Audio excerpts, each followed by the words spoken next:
अस्सलाम वालेकुम नाजरीन, मैं हूं आपका मेज़बान जुल्फ़िकार अली सोलंकी। आप देख रहे हैं मेरा यूट्यूब चैनल। आपको अपने इस यूट्यूब चैनल पर खुशामदीद कहता हूं। अगर आप इसी तरह ताज़ा तरीन खबरों और तजियों से बाखबर रहना चाहते हैं तो हमारे इस यूट्यूब चैनल को सब्सक्राइब कर दें। जैसा कि आप सब जानते हैं कि ईरान और अमेरिका के हालात कशीदा हैं और दोनों ममालिक की तरफ से मुख्तलिफ बयानात दिए जा रहे हैं। हाल ही में डोनाल्ड ट्रंप, जो कि अमेरिका के सदर हैं, उसने एक बयान जारी किया है और उसने अपने उस बयान में कहा है कि मुझे ईरान की तरफ से खतरा है और ईरान मुझे कत्ल करना चाहता है। और साथ ही साथ उसे इसराइल की तरफ से भी इस बात से बाखबर किया गया है, उसे रिपोर्ट दी गई है कि आपको ईरान कत्ल करना चाहता है।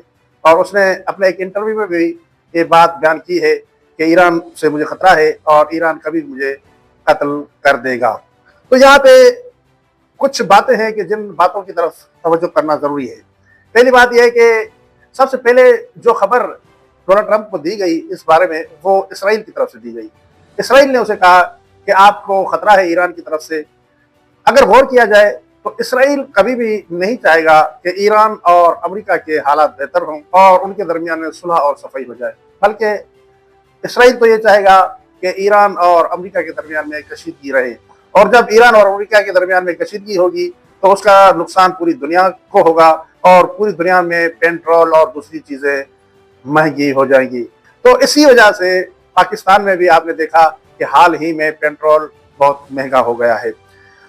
अमेरिकी सदर इस तरह के बयान दे रहा है कि मेरी जान को ईरान से खतरा है। दूसरी तरफ अगर देखा जाए तो रहबर मुअज़्ज़म हज़रत आयतुल्लाह अल-उज़्मा सैयद अली ख़ामनई को अगरचे बहुत से लोगों ने कहा था, बताया था और पता भी था कि उनकी जान को खतरा है इसराइल की तरफ से और अमेरिका की तरफ से, इसके बावजूद वो अपने मौक़िफ़ पर डटे रहे। और जब आगा ख़ामनई से कहा गया कि आगा आप किसी महफूज जगह में चलें और महफूज जगह में बैठें, तो आगा ने कहा कि पहले मेरी पूरी कौम, ईरानी कौम को किसी महफूज ठिकाने में लेकर जाओ और उसके बाद मैं महफूज ठिकाने में चलने के लिए तैयार हूँ। तो इससे आयतुल्लाह सैयद अली ख़ामनई की बहादुरी का पता चल जाता है। एक तरफ है डोनाल्ड ट्रंप कि जिसे अभी किसी ने धमकी भी नहीं दी, फिर भी वो डर रहा है और खौफज़दा है। दूसरी तरफ आयतुल्लाह अल-उज़्मा सैयद अली ख़ामनई कि जिन्हें बहुत से लोगों ने कहा था कि आपकी जान को खतरा है, फिर भी ख़ामनई किसी महफूज जगह पर जाने के लिए तैयार नहीं थे। तो नाज़रीन किराम, ये इस्लाम की ताकत है कि जो मुसलमान होता है बहादुर होता है, किसी से डरता नहीं है,